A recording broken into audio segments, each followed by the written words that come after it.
Em Gênesis, no capítulo 22, a partir do verso 1, nós encontramos o texto para a meditação deste momento.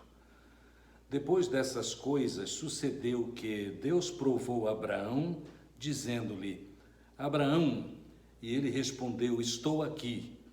E Deus prosseguiu: toma agora teu filho, o teu único filho, Isaque, a quem amas, vai à terra de Moriá e oferece-o ali em holocausto sobre um dos montes que eu te mostrarei. Abraão levantou-se de manhã cedo, preparou o seu jumento e tomou 2 de seus servos e Isaque, seu filho, e tendo cortado lenha para o holocausto, partiu para o lugar que Deus lhe havia mostrado. Ao 3º dia, Abraão disse a seus servos: ficai aqui com o jumento, eu e o moço iremos até lá, e depois de adorar, voltaremos. Abraão pegou a lenha do holocausto e colocou-a sobre Isaque, seu filho, levou também o fogo e a faca, e foram caminhando juntos. Então Isaque disse a Abraão, seu pai: meu pai. Respondeu Abraão: estou aqui, meu filho. Isaque perguntou: o fogo e a lenha estão aqui, mas onde está o cordeiro para o holocausto? Abraão respondeu: meu filho, Deus mesmo proverá o cordeiro para o holocausto. E os 2 iam caminhando juntos. Tendo eles chegado ao lugar que Deus havia mostrado a Abraão, este edificou um altar e arrumou a lenha, depois amarrou seu filho Isaque e o colocou em cima do altar sobre a lenha. E estendendo a mão, pegou a faca para imolar o seu filho. Mas o anjo do Senhor bradou desde o céu: Abraão, Abraão. Ele respondeu: estou aqui. Então o anjo disse: não estendas a mão contra o moço, não lhe faças nada, pois agora sei que temes a Deus, visto que não me negaste teu filho, teu único filho. Então Abraão levantou os olhos e viu atrás de si um carneiro preso no mato pelos chifres. Abraão foi, pegou o carneiro e o ofereceu em holocausto no lugar de seu filho. Por isso, Abraão chamou aquele lugar Jeová Jirê, pelo que se diz até o dia de hoje: no monte do Senhor se proverá. Então o anjo do Senhor bradou a Abraão pela 2ª vez desde o céu: por mim mesmo jurei, diz o Senhor, porque fizeste isso e não me negaste teu filho, teu único filho, que com certeza te abençoarei e multiplicarei grandemente a tua descendência, como as estrelas do céu e como a areia na praia do mar, e a tua descendência dominará a cidade dos teus inimigos, e todas as nações da terra serão abençoadas por meio da tua descendência, pois obedeceste à minha voz.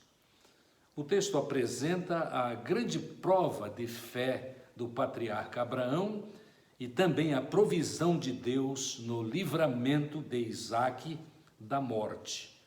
O texto é, amados, um drama real que ensina verdades espirituais que têm aplicações práticas para a nossa vida. A esta altura da vida de Abraão, ele já está idoso, tem um grande e crescente amor pelo seu filho Isaque, o filho da promessa, por quem ele sabia Deus o tornaria uma grande nação. Mas assim sendo, Deus deu uma ordem clara. O verso 2 tem uma ordem claríssima: toma agora o teu filho, o teu único filho Isaque, a quem amas, vai à terra de Moriá e oferece-o ali em holocausto, sobre um dos montes que te mostrarei.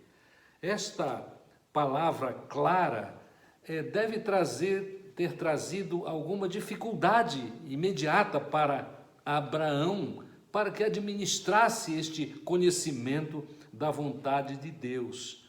Quem sabe tenha vindo à mente de Abraão a seguinte pergunta: e agora, como terei descendentes? Ou quem sabe escrevem alguns autores, tenha vindo à mente de Abraão alguma lembrança de práticas de sacrifício de crianças e jovens, como era a prática dos povos de Canaã.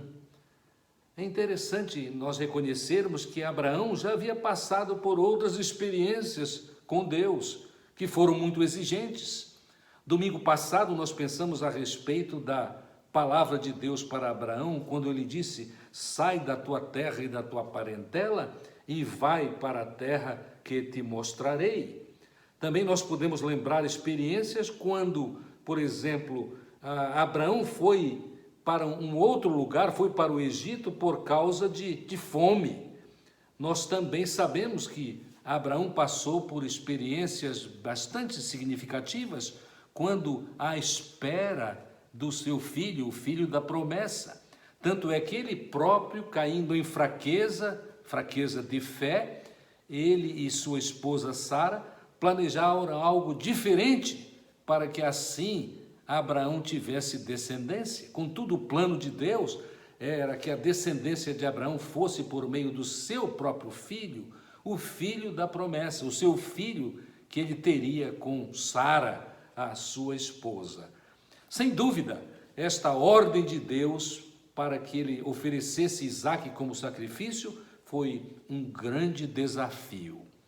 Alguns estudiosos da palavra de Deus, procurando interpretar este chamado, a orientação tão direta e, por que não dizer, esquisita para Abraão, eles procuram racionalizar, dizendo que entre aspas, esta ordem recebida foi mais uma reflexão no íntimo de Abraão, porque ele ainda tinha algum resíduo de tradição pagã, a tradição dos habitantes de Canaã. Contudo, não há como fugir do fato de que a palavra de Deus diz que a ordem é clara e é ordem de Deus, Então, o melhor entendimento é que o Deus da graça e de todo conhecimento já tinha, como sempre tem, planos abençoadores completos para a vida de seus filhos. A verdade é que algumas vezes nós não entendemos as orientações de Deus imediatamente. Daí porque é necessário sempre confiar no seu poder, no seu amor e na sua graça. Mas este texto, em Gênesis, no capítulo 22, não apresenta apenas o plano de Deus, a ordem de Deus para Abraão. Também apresenta, em segundo lugar, que a obediência de Abraão é imediata. Foi o que nós lemos a partir do verso 3, quando o texto diz que ele, respondendo prontamente à orientação de Deus, ele levantou-se de manhã cedo. Podemos conjecturar que ele fez assim até porque não teve muito sono, visto que pensava a respeito deste desafio que havia recebido do seu Deus. Também nós podemos conjecturar que ele nada revelou a Sara. Alguns escritores têm dito, se assim aconteceu, talvez por temor de que Sara desejasse ou expressasse o seu grande interesse em outros planos, que não o plano de Deus para a vida de Abraão. O fato é que Abraão, por obediência, imediatamente começou a tomar algumas atitudes e algumas ações. Os preparativos, a palavra de Deus diz claramente a respeito dos preparativos. Prepararam a montaria no qual levariam os objetos necessários. Ele escolheu 2 servos para acompanhá-lo naquela viagem de 3 dias até a terra de Moriá. A lenha foi cortada e nós sabemos que depois de 3 dias, segundo o relato bíblico, ao chegar no lugar onde Deus havia orientado, ele ordenou aos que estavam com ele de que aguardassem, porque ele e o menino iriam a um certo lugar para adorar a Deus. E nós encontramos então aqui, especialmente nos versos 5 e 6, uma palavra importantíssima, porque a palavra diz o seguinte: Abraão disse a seus servos: ficai aqui com o jumento, eu e o moço iremos até lá, e depois de adorar, nós voltaremos. Depois de adorar, voltaremos. Encontramos aqui uma palavra de esperança, que já começa a refletir para nós claramente a confiança de que Deus faria alguma coisa. A confiança de Abraão de que Deus faria alguma coisa. Ele tinha a esperança de voltar e apresentou esta mensagem para os seus acompanhantes. É interessante então que a viagem começa para o lugar específico do sacrifício, e o verso 6 diz que Abraão tomou a lenha do holocausto, colocou sobre Isaque, seu filho, levou o fogo e a faca, e eles foram caminhando juntos. Mas no caminho, a palavra de Deus revela que Isaque começou um diálogo com o seu pai. E conversando neste diálogo com o seu pai, ele perguntou: o fogo e a lenha estão aqui, mas onde está o cordeiro para o holocausto? E aqui nós observamos no texto sagrado, no verso 8, uma palavra de grande esperança e confiança de Abraão, mais uma vez, porque ele respondeu assim: meu filho, Deus mesmo proverá o cordeiro para o holocausto. E os dois iam caminhando juntos.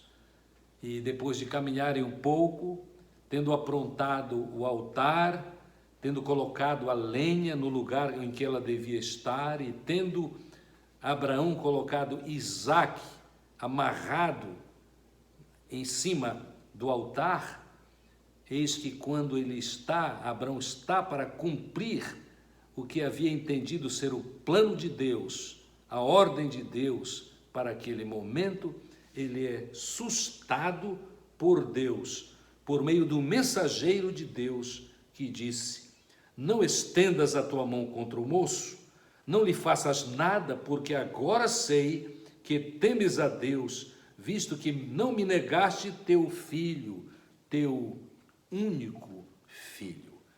Esta é uma das partes principais deste texto, porque aqui nós observamos que Deus mesmo substituiu um cordeiro, um carneiro, para que Isaque não fosse sacrificado. Porque depois de ter a sua ação sustada pelo mensageiro de Deus, obviamente em nome de Deus, porque é o mensageiro do Senhor falando, eis que Abraão levanta os olhos e vê um animal, um carneiro, preso no mato pelos chifres, que Abraão foi, pegou e ofereceu em holocausto em lugar do seu filho. Isaque foi substituído pelo carneiro.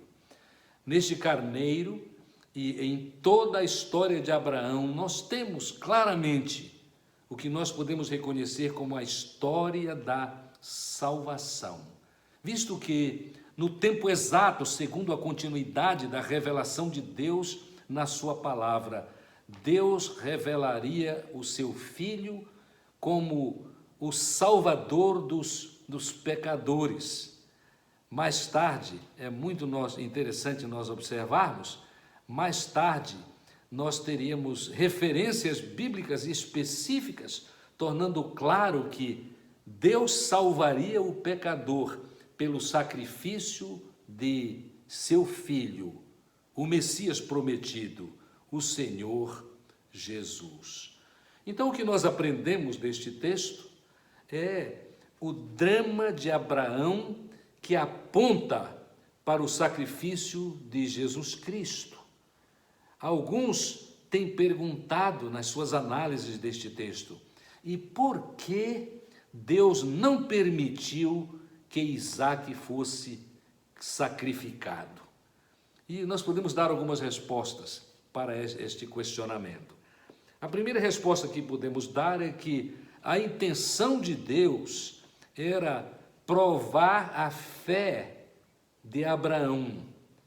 E a fé foi demonstrada quando ele prontamente seguiu as ordens de Deus.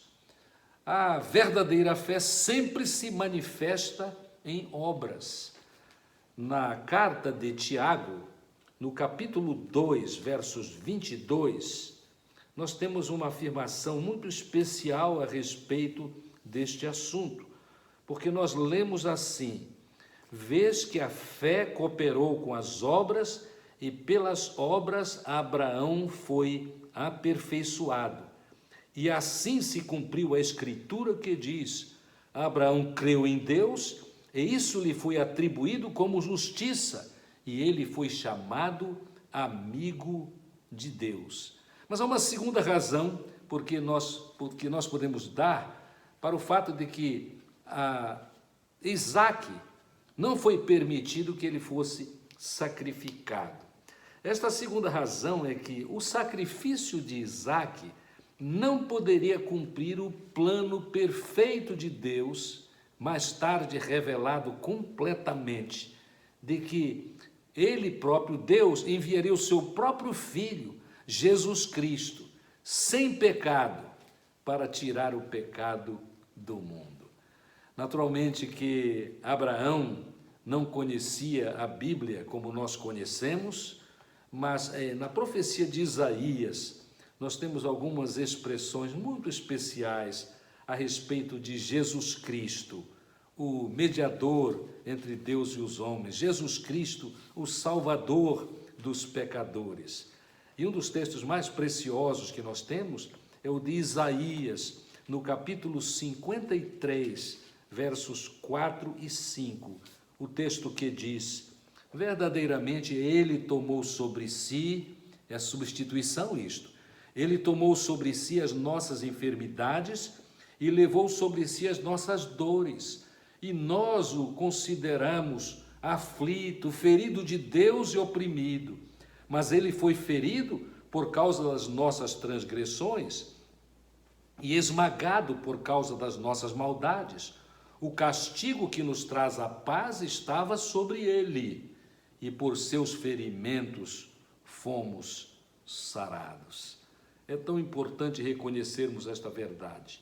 Mas nós temos uma terceira razão que podemos dizer, porque Deus não permitiu que Isaque fosse sacrificado. É porque na experiência em Moriá, Abraão, segundo Deus, já tinha sacrificado pela fé. E o ato final de ser morto não era necessário. Mas a palavra de Deus, neste texto tão inspirador para nós, apresenta também a mensagem de que as promessas de Deus para Abraão, nesta dramática experiência, foi reconfirmada. A parte adicional às outras expressões do Velho Testamento que falam a respeito das promessas de Deus são as duas afirmações, uma do verso 16 e outra do verso 18 de Gênesis 22. A primeira expressão é: não me negaste o teu filho. E o verso 18 é: tu foste obediente. Abraão, não tendo negado o seu filho Isaque para Deus, quando convocado para imolá-lo lá em Moriá, ele passou no maior teste da sua fé. Ele de fato creu, ele de fato creu. É tão importante reconhecermos que esta maravilhosa história de Abraão é repetida várias vezes no Novo Testamento. Mas nós temos algumas expressões especiais na carta aos Hebreus, no capítulo 11, a partir do verso 17, onde lemos: pela fé, Abraão, quando provado, grande prova, ofereceu Isaque para ser sacrificado. Sim, aquele que havia recebido as promessas estava a ponto de oferecer seu único filho, sobre o qual se havia falado: em Isaque será contada a tua descendência. Ele considerou que Deus era poderoso até para ressuscitar dos mortos, e assim também, simbolicamente, o recuperou. Esta era a confiança de Abraão, segundo Hebreus, capítulo 11, versos 17 a 19. Deus tem poder de ressuscitar os mortos. A ideia é: a morte de Isaque não deixará de cumprir o plano de Deus, o plano que Deus tem para mim, quanto a gerações futuras e quanto a ser um pai de muitas nações. Então, neste texto, nós aprendemos que Deus deu uma ordem específica e desafiadora para Abraão. Abraão obedeceu. Deus, no momento quando Abraão daria cumprimento total à orientação de Deus, ele foi sustado na sua ação e ele recebeu exatamente o suprimento divino. Ele viu o que Deus havia suprido em lugar de Isaque para o sacrifício. E as promessas que Deus havia apresentado a Abraão foram também reconfirmadas. O que aprendemos é que vale a pena crer, vale a pena crer. Abraão foi muito beneficiado nesta experiência.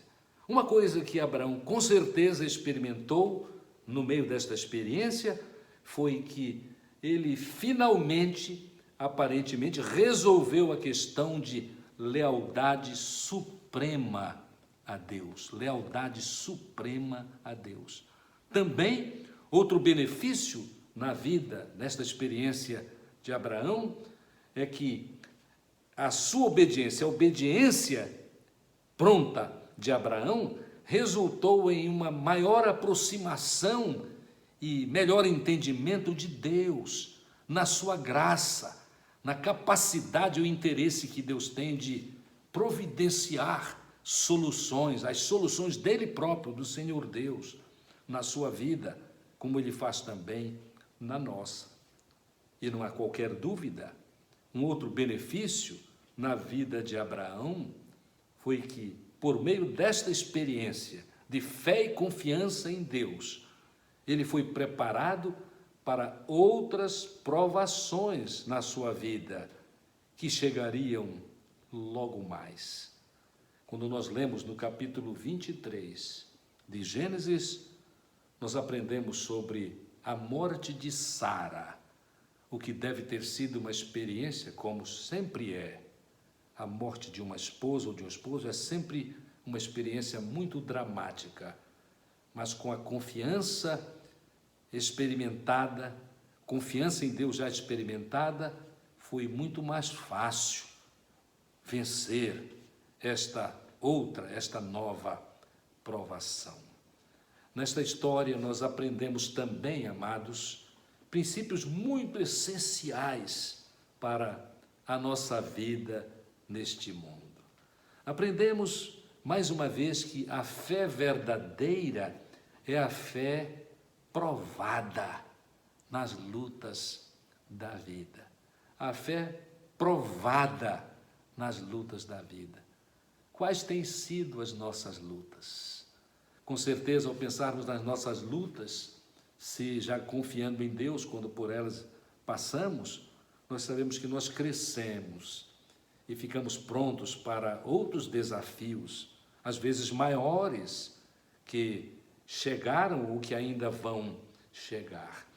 Também um outro princípio importante é que, na nossa experiência humana, todo amor que nós demonstramos no mundo tem de ser subordinado ao amor a Deus. Este é o cumprimento da sua soberana vontade. O texto sagrado nos ensina que nós devemos amar a Deus sobre todas as coisas, sobre tudo, e ao nosso próximo como a nós mesmos. Mas ainda nós temos o princípio de que Deus é o Senhor que supre toda e qualquer uma das nossas necessidades, sejam elas físicas, emocionais ou espirituais. E Ele faz isso por causa da sua maravilhosa graça.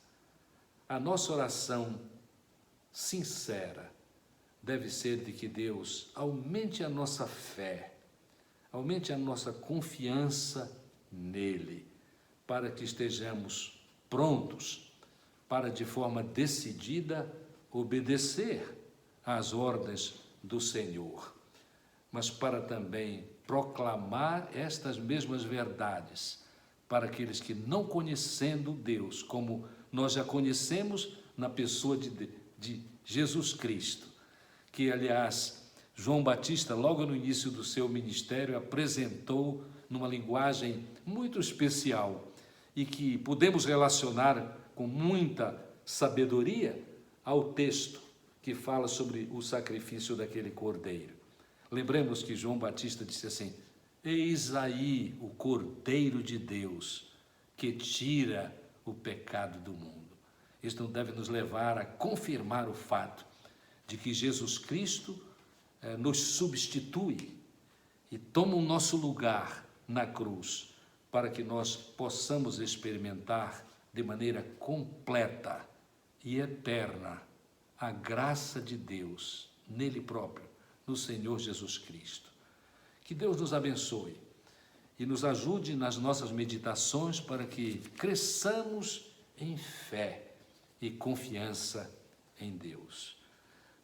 Vem ao meu coração o início de um coro que nós cantamos, geralmente com muito entusiasmo, que diz assim: cada vez que a minha fé é provada, eu tenho a oportunidade de crescer um pouco mais. E é assim, que cresçamos no conhecimento e na graça de Jesus, que cresçamos em fé, para que vençamos os desafios da nossa vida. Lembremos-nos que, neste tempo, os desafios são grandes, são particulares, e precisamos estar muito cônscios de que Deus suprirá, porque Ele é Deus, amoroso e misericordioso, suprirá no seu poder todas as nossas necessidades. Vamos orar. Amado Deus e Pai, nós louvamos o Teu nome pelo exemplo deste patriarca, Abraão, que, tendo ouvido a voz do Senhor, correspondeu prontamente em obediência. Louvamos o Teu nome porque nesta história nós aprendemos que o Senhor Deus é quem supre as nossas necessidades. Portanto, aumenta a nossa confiança, aumenta a nossa fé, para que possamos vencer estes desafios tão pesados pelos quais estamos passando nestes dias. É muito importante, Senhor, neste tempo, nós reconhecermos que há muitas coisas que nós estamos necessitando. Pensamos especialmente naqueles que já estão doentes, estão nos hospitais, nas clínicas ou em seus lares, com algumas necessidades básicas, por causa das dificuldades que nossos administradores têm tido para suprir alguns insumos tão importantes para este tempo. Mas, ó Deus, que nós confiemos no Senhor e que o Senhor mesmo dê sabedoria aos nossos governantes, a fim de que parte destas necessidades sejam supridas prontamente. Ajuda-nos assim, pois esta é a nossa oração no nome poderoso do Senhor Jesus. Amém.